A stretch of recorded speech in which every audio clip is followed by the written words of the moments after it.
Before we get into the video, could everyone please subscribe to my Endless Diary Tales channel? Thank you so much. In the 4th year of pursuing Katerina, I finally let go of the obsession in my heart and chose Helen, who had always been following me. On the 5th anniversary of our relationship, I used a business trip as an excuse to prepare a surprise for her. But unexpectedly, I discovered Helen's long-kept secret. As long as Augustine can be happy, even if he doesn't marry me, I am willing. It turned out that Helen had been chasing me, just to clear the obstacles for the person she truly loved. In that moment, I suddenly didn't want to propose anymore. I threw the ring into the sea, heart dead, and chose to go home and fulfill the arranged marriage. Chapter 1. The faint crack of the door allowed the sounds from the private room to come through clearly. Don't you worry that Justin will find out you're faking it and break up with you? He wouldn't dare. Just the other day, I noticed he's been looking at rings lately. I bet he's thinking about how to propose to me. Helen's voice carried an extra hint of pride when she said this. After all, after so many years, she had completely figured me out. Suddenly, the ring box in my palm felt so hot that I almost tossed it aside. As long as Augustine can be happy, even if I marry someone I don't love, it'll be worth it. I stood in the hallway quietly listening to Helen express her affection for another man in front of her friends. Augustine was the childhood friend Helen had grown up with. They had maintained a close relationship all these years. When they first started dating, I had been jealous about it. But Helen angrily told me that if she truly liked Augustine, she wouldn't have chased after me for so many years. Looking back now, I was nothing but a complete joke. The woman who once vowed to grow old with me had, from the very beginning, pursued me with ulterior motives. By the end, I couldn't help but laugh. I didn't burst in to confront them, but instead I got in the car and prepared to go home. On the way, I tossed the ring from my pocket into the sea from a bridge, throwing away both the ring and my love for Helen. When Helen returned, she was holding a vibrant bouquet of roses. Upon seeing me in the living room, she eagerly shoved the flowers into my hands. I thought you'd miss our anniversary because of your business trip, so let's celebrate tomorrow instead. I placed the flowers on the coffee table and looked up at the slightly tipsy woman. When I didn't respond right away, Helen wasn't angry. I know you don't like me drinking, but it's a rare chance for us to get together with friends. She sat beside me, tilting her head as she tried to kiss me. I turned my face away and quietly asked, "What did you talk about with them?" "Just women's stuff. Why are you suddenly so curious?" Helen laughed at me. "What are you really mad about? By the way, I even bought you a tie." She handed me the gift box, her eyes filled with expectation. "Where's my gift?" "Next month on the 10th. "Next month? You didn't forget to get me a gift, did you?" Helen puffed her cheeks and pretended to be upset. I shook my head. "I didn't forget. It was just that the 10th of next month happened to be the day I was getting married back home." While Helen went to freshen up, I opened the gift box. Inside was a purple tie. But my favorite color was blue. Purple had always been Augustine's favorite color. My phone on the coffee table buzzed with a few messages. I unconsciously glanced at the notifications. One was from a contact saved as "My Love." The latest message read, "Helen, I want a divorce." I froze. When I tried to unlock the phone, it showed an error. Back when we first started dating, Helen had set the password to my birthday so I could feel secure. Because I trusted her, I had never secretly checked her phone. But now this one time I couldn't get it right. I tried again with my birthday, but it still showed an error. With the last attempt, I suddenly remembered the birthday photo Augustine had posted on his WeChat moment some time ago. Helen had used the excuse of celebrating his birthday, going alone to meet him, and didn't come home until the next morning. I had argued with her fiercely about it, hoping she'd pay more attention to boundaries in the future. I still clearly remembered that night. It was October 20th. I went back a day and entered Augustine's birthday. The phone unlocked. But I wasn't happy at all. I stared blankly at the screen and opened WeChat, where I noticed that the only pinned contact was Augustine. I cruelly went through their chat history from the past week. There was no flirtation, but the affectionate topics they discussed made me feel like I didn't even recognize Helen anymore. I didn't know when it had started, but now our conversations were reduced to trivial matters like what to eat for dinner. Whenever I shared videos or messages with her, she would casually say she was busy and would look at it later. And that was the end of it. But with Augustine, Helen even reported trivial details like how many dumplings she ate or how she encountered a stray cat on her way home. The latest message from Augustine said that he didn't like the purple tie and wanted her to give it to someone else. So even the gift I didn't like was something another man didn't want either. When Helen came out, the phone had already been placed back where it was. The phone rang and she silently listened to the call, looking at me with a troubled expression. "There's an emergency surgery at the hospital. You should go to sleep first." Before I could reply, she grabbed the car keys and walked out. With the sound of the door closing, the house immediately returned to silence. I had already seen that the incoming call was from Augustine. There was no need for Helen to hide it from me. Chapter 2. At the very beginning, the person I liked wasn't Helen but Katerina. It was my first year in college when I accidentally fell into the water. When I woke up, everyone said it was Katerina who had saved me. Out of gratitude, I gradually got closer to the so-called aloof goddess, and over time I developed feelings for her. But Katerina liked Augustine. After being called a simp for 4 years, I became disheartened and chose to stay with Helen, who had been quietly following me all along. After all these years, she had really put in the effort to pursue me. She would try to please my roommates just to learn my class schedule and even took the same class as me. She would stand under the boys' dorm building every autumn, handing me the first cup of milk tea. Eventually, I was moved by her sincerity and accepted her confession on graduation day. For the 3 years of our relationship, Helen was never lacking. She would prepare gifts for me on important holidays and anniversaries, though none of them were things I liked. Our friends and family all urged me to marry her soon, fearing I might miss out on this good match. But it was a pity that our love was built on a lie. One night, lying in bed unable to sleep, I decided to scroll through WeChat moments. The latest post was from Augustine with a picture taken at a bar. His caption read, "There's always someone waiting for me at the same place." I clicked on the photo and Helen's voice came through. She was comforting Augustine, who had just been heartbroken. "Don't worry, even if you get a divorce, you'll still have me." I torturously clicked through the photos over and over again, listening to those words repeatedly. Until my phone battery ran out, I forced myself to sleep. Helen didn't return until the afternoon the next day. I was just about to go out to take out the trash when she looked at the black trash bag in my hand, somewhat surprised. "Is the house really that messy? You don't have to do these things anymore. You can hire a cleaner." "Yeah, I won't do it anymore." After all, there would be no more between us. Inside the black bag were all the gifts she had ever given me. When we first started dating, Helen loved giving me difficult puzzles. At the time, I thought she liked them since there was a 3-meter-long puzzle hanging at her house. But after scrolling through Augustine's moments last night, I realized that he was the one who liked puzzles. There were also cedar-scented perfumes and hiking sticks. All the gifts Helen had given me were things Augustine liked. For the 5 years of our relationship, everyone around me envied me for having a girlfriend who was always creating romantic surprises for me. The truth was, Helen had been compensating for her unrequited love for Augustine by pouring all of it onto me. She had wanted to make me into the second Augustine. I had once been a fool, mistaking her indifference for deep affection. But after learning the truth, all I wanted was to erase everything from the past. After Helen took out the trash and went back to her room, I handed her a carefully wrapped gift. "You said you'd give it to me next month, right?" Helen asked with a smile. Seeing that she was about to open it, I quickly reminded her, "Open it on the 10th. She looked puzzled but still listened to my suggestion and placed it back in the study. When she came out again, she was holding 2 concert tickets, shaking them in her hand. "I noticed you haven't been in the best mood lately, so I had someone get 2 tickets for a concert by your favorite artist. We can go now just in time." I had intended to refuse, but when the words came out, they turned into an acceptance. At the concert, I found that the 2 tickets weren't seated next to each other. Helen thoughtfully gave me the one closer to the stage while she went to the outer section. I didn't refuse. During the intermission, Helen appeared on the big screen. And next to her was Augustine. In front of tens of thousands of concertgoers, they kissed without a care for anyone else. Even though I had already made up my mind to give up on Helen, a dull ache still spread deep inside me. For the second half of the concert, I decided to leave.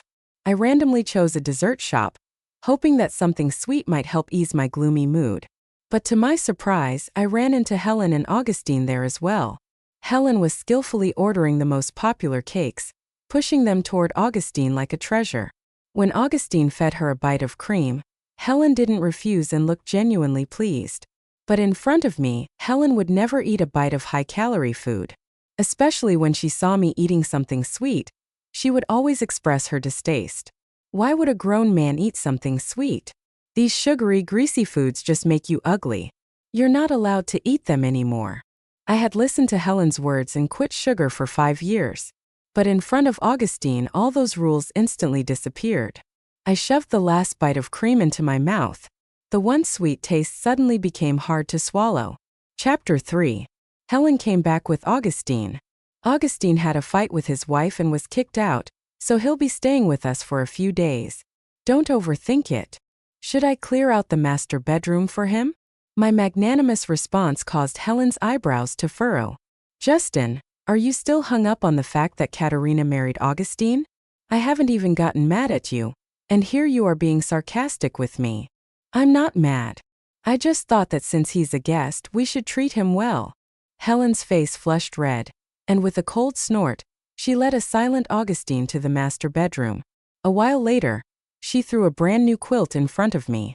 Since you offered, you can sleep in the study tonight. And what about you? How about sleeping in the master bedroom with Augustine, so you don't have to clean up the guest room? I retorted flatly. Helen stared at me, her anger almost at its peak, before suddenly deflating. Did you see me and Augustine at the concert last night? Don't worry, I wasn't bothered. After all, you two are just friends. I interrupted her pale explanation, showing no interest in hearing it. Glad you understand. Everyone was just messing around, and it was the only way to avoid awkwardness. I nodded silently as I listened to her unconvincing excuse, then grabbed the quilt and returned to the study. As I lay in bed, the sound of laughter and playful banter from the outside gradually lulled me to sleep. In the middle of the night, when I got up, Augustine was still in the living room playing a game. Helen, affectionately lying on his lap, showed no attempt to hide anything. When she saw me, Augustine put down his gaming console, stood up, and lit a cigarette. I'm about to divorce Katerina. Looks like you, the simp, will only ever get the leftovers I don't want.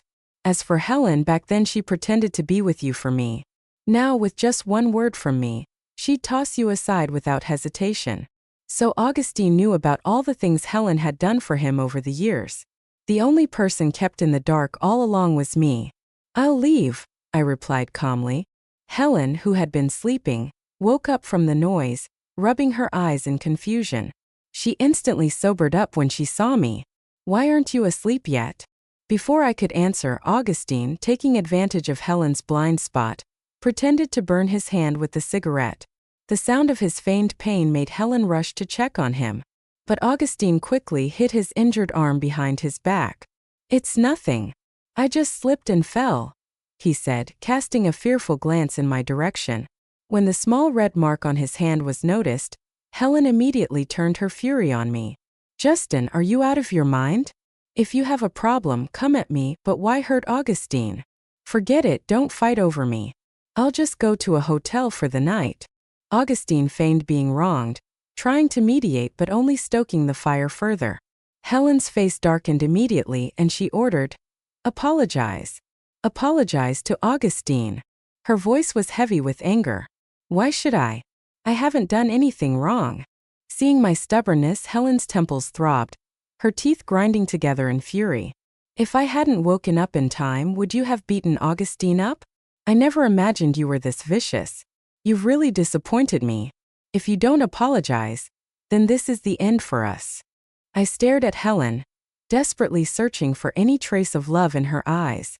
But there was nothing for me there. She didn't even see the most obvious evidence that I don't smoke. I won't apologize for something I didn't do. I lowered my gaze, hiding my frustration, and my voice grew hoarse as I spoke. Forget it. It's just a small injury. It'll probably just leave a scar. Standing behind Helen, Augustine sneered at me. After delivering this line, he flashed a provocative grin. Are you sure you won't apologize? Helen asked again, and once again I denied her demand. Fine. You said it. In the blink of an eye, she grabbed a fruit knife from the counter and slashed it across my arm with force. If you won't apologize, then let's have a taste of your own medicine. I clutched my bleeding arm. Blood slowly seeped through my fingers, dripping onto the floor one drop at a time. Chapter 4. In the end, Helen left with Augustine. Before leaving, she told me to reflect on my recent behavior. I covered my wound with a towel, calmly dialing the emergency number. When I was getting stitches at the hospital, I couldn't help but smile bitterly as I signed my name. The doctor seemed somewhat displeased. Such a serious matter, why didn't your family come with you? This is the wound she gave me. Amid the sympathetic looks, I continued explaining. To be precise, she's my ex-girlfriend, so she's not really family. For the next few days, Helen didn't return home. The only way I could keep up with her latest activities was through Augustine's WeChat moments. While Helen gave me the silent treatment, she was off hiking with Augustine to watch the sunrise. She also posted on WeChat seeking a famous divorce lawyer at a hefty price. Augustine joked in the comments, "Are you so eager to have me divorce and marry you?" Helen didn't deny it, instead replying with a shy emoji. I liked the comment, then added a sarcastic wish for them to have kids soon. After closing the app, I glanced at the plane ticket. The 9th today. While packing, Helen stormed back into the apartment. It was just a joke. Do you really have to make everyone unhappy over it? I couldn't help but chuckle bitterly as I replayed the situation in my mind. Can't I joke too? Helen's words got stuck in her throat. She awkwardly changed the subject. Are you going on another business trip? How long will this one be? I don't know. How can you not know? This is your job. You can't just brush me off with that excuse. Helen took a deep breath, then waved her hand in disgust. Fine, go on your business trip. We both need some time apart anyway. You always blow small things out of proportion. How am I supposed to marry you if you keep doing this? You can choose not to marry me. Helen's pupils dilated, and she stared at me in disbelief. Do you know what you're saying? Didn't you already start planning your proposal? Why are you saying this out of spite? Just go on your trip. Don't miss your flight. In a fluster, Helen tried to rush me out as if doing so would somehow erase what I had just said. I glanced around the clearly empty apartment and reminded her, "Don't forget to open the gift I got you tomorrow." I haven't forgotten. At the mention of the gift, Helen's pale face brightened a little. She blushed awkwardly, avoiding my gaze. I could guess that she must have thought I was going to propose to her. Unfortunately, the ring had already been thrown into the sea. All I left for her was an empty box. Helen rarely had the patience to play along, but today she did. She stood by the door watching me leave. Just before the elevator doors closed, I heard her say, "Justin, when you come back, I'll give you my answer." But what she didn't know was that I would never return. And she would indeed get her wish to marry. Only it wouldn't be with me. It would be with another woman. Chapter 5. Helen couldn't sleep a wink the night I left. She wasn't sure what had happened, but she felt like something was slipping out of her control. Aside from our recent arguments, there didn't seem to be anything that should have upset her so much. When the clock struck midnight, Helen hurried to the study, took out the gift box from the drawer, and opened it. She had always known that I was planning to propose. But when she saw the ring box, which she had been expecting, her smile was sweet. However, when she opened it, it was empty. At first, Helen thought the ring had fallen out of the box, but after rummaging through it, she noticed the tie she had bought for me was still there. She felt a bit confused but didn't dwell on it. Seriously, why are the gifts I give always coming back to me? This little hiccup didn't ruin her mood. She was still convinced that the empty ring box was a hint for a proposal.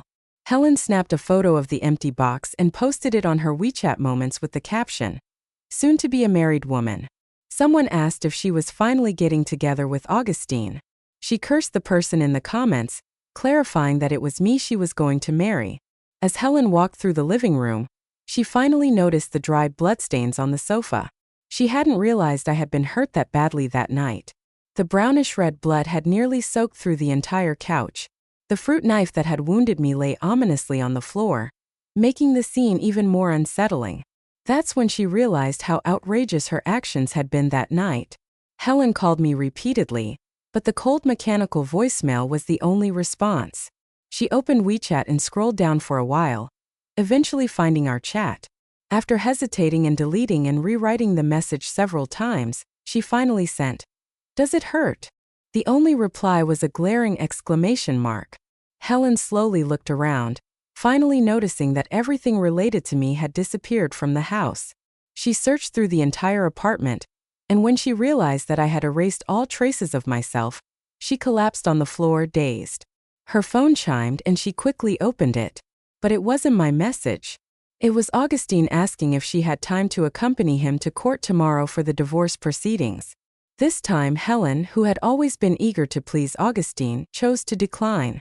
She finally felt that something was wrong and frantically began contacting our mutual friends to find out where I had gone. She wanted to win me back, but by then I had already landed in South City. As soon as I stepped off the plane, I saw Bianca waiting for me at the arrivals gate, holding a sign with my name on it. Although this was our first meeting, she seemed oddly familiar. I wheeled my luggage closer and noticed her eyes were red. "How's your hand?" she asked. In my rush to leave, I had forgotten to cover up the ugly scar on my arm with a long-sleeved shirt. The awkwardness of our first meeting made me apologize. "No, I didn't mean that," she stammered. "I was just wondering if it hurt back then when you got that injury." Bianca's nose was a little red, and her eyes were filled with concern as she looked at me. When her cool fingers lightly grazed the scar that had already begun to scab over, a tingling sensation spread from my heart. "It wasn't that painful," I said, shaking my head. "The worst part is already over." Chapter 6. Bianca didn't rush to do her makeup. Instead, she booked a hotel room for me and bought some breakfast to help warm me up. After eating the wontons, I felt much better. "You're such an understanding girl. I'm sure you have plenty of suitors. So why did you choose to marry someone like me, whom you've never met before?" I had been deceived by Helen so badly that I couldn't help but voice the question that had been bothering me. I was forced into this, but what about Bianca? Who says we've never met? It was me who saved you when you fell into the water back then. Bianca smiled, and her already stunning features became even more radiant. As I looked into her familiar eyes, I stood up in disbelief. "You were the one who saved me? Who else could it have been? Back then you drowned and you even scratched my eye with your flailing." Bianca pointed to a small scar on her face. My mind was in a whirl. For all these years I had believed Katerina had saved me, and I had never bothered to verify it for myself. I thought you'd come to thank me for saving your life, and maybe offer yourself in return. But when I found out you had someone else you liked, I decided not to disturb you. When Bianca spoke about this, her voice was filled with regret. "When my parents first arranged for me to go on a blind date, I refused. But when I found out it was you, I agreed." I suddenly felt a tightness in my throat. "So when did you start liking me?" "The summer after the college entrance exams, when I was traveling in Yunnan and got bitten by a snake. It was you who sucked the venom out of my wound." Bianca looked at me with sparkling eyes. "If it weren't for you, I wouldn't be the person I am today. As for liking you, I guess it started when I realized that you, my future husband, made me so happy." For a moment, I didn't know what to say. But Bianca clearly felt that now wasn't the time for a walk down memory lane. She looked up at me. "My future husband, what matters more now is to get ready, wash up, and make sure you stun all the guests." Bianca took my hand and led me to the makeup room. Once everything was ready, the wedding was about to begin. I stood at the far end of the red carpet, watching Bianca in a couture wedding dress slowly walking toward me. But just as we were about to exchange rings, a shrill female voice cut through the moment. "I object to this marriage." Helen, still wearing the clothes I left in, stood at the front. The clothes were wrinkled, and there seemed to be bloodstains on them, though the color was dark, so they didn't look like fresh wounds. She rushed up the stage and stood in front of me, her words coming out slowly. "Justin, I won't allow you to marry another woman." I looked at her with disgust, coldly saying, "What are you doing here?" Helen's eyes started to redden, and tears streamed down her face. "Why are you being so cruel? You're marrying another woman behind my back. And now you're being so harsh to me." The more she spoke, the more confident she seemed, and the tears just wouldn't stop.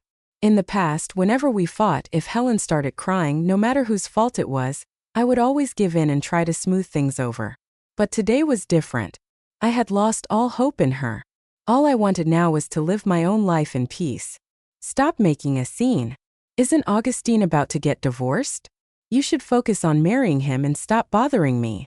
I waved my hand, signaling the security guards to step forward and remove her. Helen struggled desperately, and a glass of wine was knocked to the floor, shattering into a million pieces. Justin, I won't allow this. I won't let you marry another woman. She screamed my name in utter desperation, begging me not to continue the wedding. It wasn't until her voice completely faded that I realized Bianca hadn't said a word. She wasn't angry. She held my hand tightly and without a word took the microphone. With all eyes on her, she calmly explained, "This is a special part of the ceremony, symbolizing safety and peace. In the future, my marriage with Justin will be smooth sailing." The audience applauded, impressed by how unique this wedding was. I kneeled halfway again, continuing the ceremony I hadn't finished. Under Helen's watch, I placed the ring on Bianca's finger, symbolizing our marriage. Helen watched, her eyes wide as I kissed Bianca, but because of the security guards, she couldn't do a thing. Though there was a minor hiccup during the ceremony, it eventually ended in a perfect way. Bianca changed into a red dress for the toasts. She didn't miss the awe in my eyes and smiled brightly as she clung to my arm, introducing me to her relatives. After a few rounds of toasts, I, not being great at drinking, found an excuse to step out into the hallway to get some fresh air. To my surprise, Helen had been waiting for me there. "Justin, tell me this is all fake, right?" Her delicate shoulders trembled slightly, and her voice sounded distant. Her eyes were red, making it clear she had been crying for a long time. "I'm serious about this wedding. The person I'm going to spend my life with is Bianca." I thought this would make Helen see the reality of the situation, but I clearly underestimated how shameless she could be. She raised her right hand, showing me the ring I had once promised to give her. "But you left it for me. I don't believe you've really stopped liking me." I sneered, indifferent. "That ring was thrown into the sea a long time ago. Do you still think I'm lying to you at this point?" When she realized I had exposed her, Helen became flustered but quickly resumed questioning me with red eyes. "But I clearly saw you picking out the engagement ring. Why did you throw it away? Do you really hate me that much?" In the hopeful gaze she cast at me, I tore apart her last shred of illusion. If I had given that cursed ring to my current wife, she'd be upset. And what about me? Don't you care if I'm hurt? What do you think the 5 years between us mean to me? She choked on her words, trying to get an answer. But I didn't want to feel like a criminal being interrogated, so I turned the tables on her. "What about you? To make sure Augustine stays with Katerina forever, pretending to like me all these years. You must have been suffering, haven't you?" Chapter 8. Helen took a deep breath, staring at me in shock and regret. You knew all along?" "Yeah, if I hadn't been the one deceived, I might have been touched by your desperate sacrifice to win me back." I gave a bitter smile, my tone laced with clear self-mockery. "But we've been together for so many years. I've already fallen for you. How could you just walk away from me like that?" "I admit I've gone too far these past few days. I know I was wrong. I'll never have anything to do with Augustine again. Can you forgive me?" I watched Helen's pain and the broken pleading tone in her voice, and for a moment it felt almost pitiful. But as I placed my hand over my chest, I realized I no longer felt the familiar pang of pain when she cried. Love was gone, so what was left to hate? "Everything you've done to me came from a lie. I won't forgive you, and there's no chance of reconciliation. Don't ever come looking for me again." I said this and turned to leave, but just as I turned the corner I ran into Bianca. She peeked at Helen, who was sobbing and covering her mouth, then grabbed my arm and was ready to leave. Helen rushed forward, raising her hand to slap Bianca. Fortunately, I reacted quickly and pulled Bianca back. "What the hell are you doing?" Even though Bianca wasn't hurt, my anger only grew. "Am I going crazy? Isn't it you who gave up on everything? You'd rather marry someone you barely know than stay with me. Justin, do I really annoy you that much?" I stayed silent for a moment before responding with a tone that was unusually flat. "Yeah, it's pretty annoying. When I loved you, you never appreciated it. Instead, you took my kindness for granted. Now you're regretting it, but it's far too late." Helen opened her mouth but couldn't find a single word to rebut, I was exhausted and I didn't want to keep wasting my time on this. Our relationship ends here. Don't try to reach out to me again. No, Justin. I regret it. I admit I was wrong. Please give me another chance. Helen nervously grabbed my sleeve, her fingers turning white with the force she was holding on. When I saw the ring, I regretted it. The person I always wanted to marry was you. No one else. Hearing those long-awaited words, I felt nothing deep inside. No waves, no emotions there. I took a step back, not wanting Helen to do anything reckless. But I'm married now, and I have to remain absolutely loyal to my marriage. As for your regret, that's your issue. I'll never forgive you. I grabbed Bianca's hand and headed back to the banquet hall. Chapter 9. I thought that after saying all that, Helen would finally leave me alone. But I didn't expect her to wage a war of attrition. She even spent a lot of money buying the villa next door to our new home. Whether I went for a morning run or took a walk after dinner, I always felt like there was someone watching me from the shadows. But Helen didn't do anything overt. She just watched quietly, making no move to interfere. The feeling of being monitored and yet unable to take action against her was incredibly frustrating.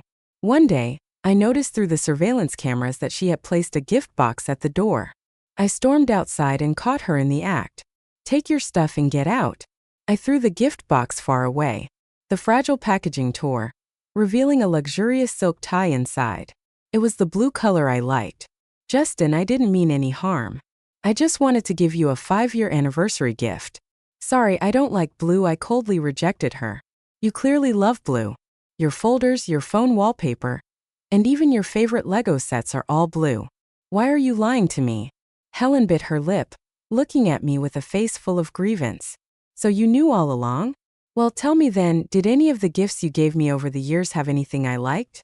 Helen, heartbroken, picked up the gift from the ground and fled in embarrassment. Just as this scene unfolded, Bianca came back and saw us arguing. She quickly hid the item she was holding behind her back. I collected myself, not wanting to scare her. "Why are you back so soon?" Bianca nervously licked her lips. "I wanted to buy you a bouquet of flowers, but I think I bought the wrong ones." Bianca held the blue star flowers behind her with an apologetic look, her shoulders slumped. "Sorry, I should have asked you first." I casually took the flowers from her hand. "I like them. I really like this gift." Blue star flowers are a rare species symbolizing mutual trust and living in the present. It was this flower's meaning that, after the setbacks in love, rekindled my passion for romance. "Really? But didn't you just reject her?" When Bianca mentioned Helen, her eyes softened as she looked at me with a hint of sadness. "How could she compare to you? Your love for me is the most genuine, and whatever you give me, I'll always be happy." "Really?" Upon hearing that, Bianca's spirits noticeably lifted. It was at that moment that I noticed the 2 little dimples on her face when she smiled. So cute. I couldn't resist and pinched her cheek. Her skin felt even softer than I had imagined. Bianca blushed gently, pushing me toward the door. "There are people outside. This is so embarrassing." I didn't mind at all. "What are you afraid of? We've already gotten our marriage certificate. There's nothing inappropriate about anything we do." As I said this, the atmosphere between us shifted, becoming more intimate. When our gazes met, there seemed to be an invisible fragrance surrounding us. Neither of us knew who made the first move, but that night time seemed to slow down. Chapter 10. After that, Helen never appeared before me again. Bianca and I, however, grew closer due to our shared interests and hobbies, and our feelings for each other gradually deepened. It wasn't until a class reunion that I heard about Helen's situation from someone else. With her help, Augustine did indeed divorce his wife. But Augustine's ex-wife, Katerina, believed that Helen had destroyed her family. She hired a group of people to beat Helen up. The attackers were too ruthless, leaving Helen partially paralyzed. As a result, Helen would be bound to a wheelchair for the rest of her life, never able to walk again. The Sue family wasn't going to let this slide and immediately took Katerina to court. Augustine was supposed to stand by Helen's side. But to my surprise, he betrayed her at the last moment and begged her to let Katerina go.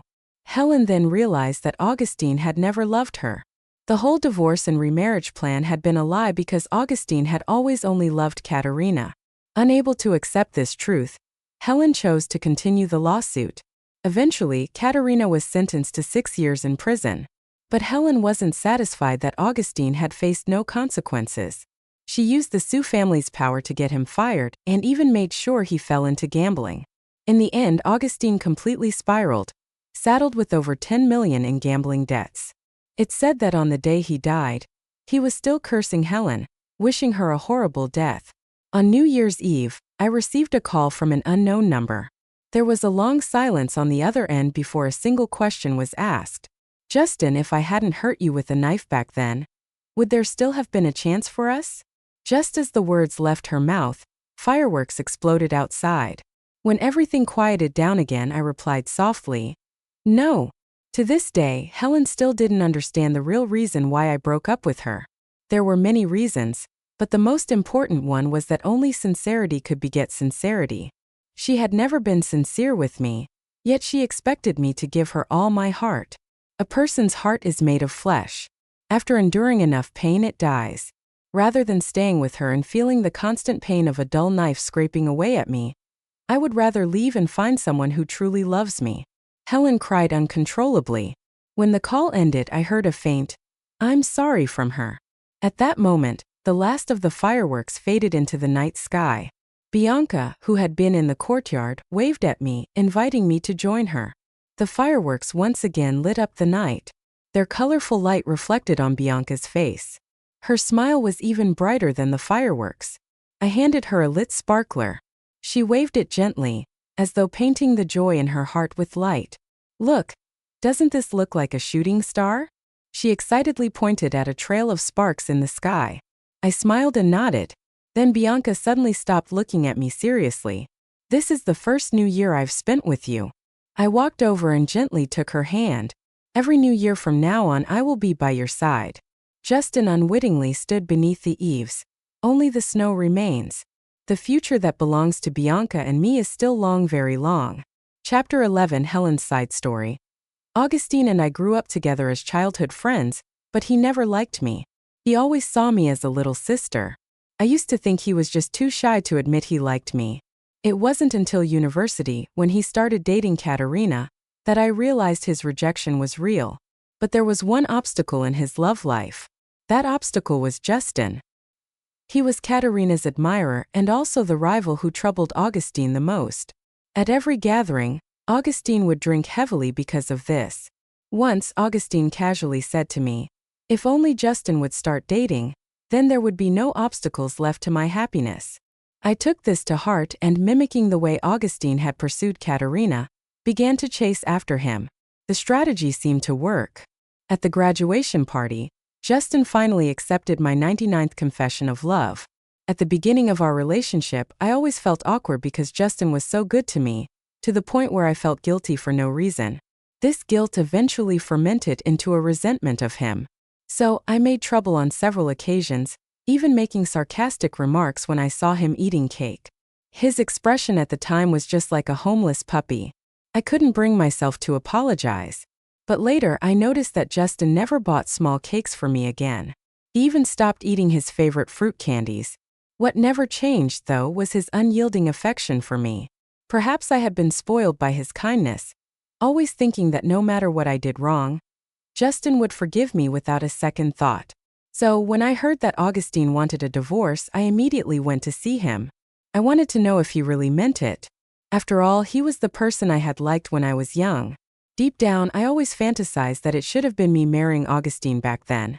In Justin's gradual withdrawal, I lost my clarity. I ended up hurting him over a clumsy false accusation. And that led to me losing someone who truly loved me. Just like that concert when Justin had to watch me kiss Augustine. Now it was my turn to watch the person I loved marry someone else. The consequences of betraying true love arrived quickly. I became a paralyzed cripple. And I didn't spare either of the two people who had caused this. But my heart remained empty. I became like a rat in a gutter, watching Justin's happiness through the posts shared by friends. By the 3rd year of his marriage, he had twin children. He said he was very happy. But I wasn't generous enough to wish him well. I started drinking heavily, hoping to drown myself in past dreams. In my dreams, I never wavered, always choosing Justin without hesitation. But alas, no dream is beautiful enough to last forever. I reached a breaking point and completely lost my mind. When I jumped from the overpass, I felt a long-lost sense of relief. The truth was, when I started pursuing Justin, I did have feelings for him. I just mistook those feelings for dislike. And in the end, I permanently lost my chance at true happiness.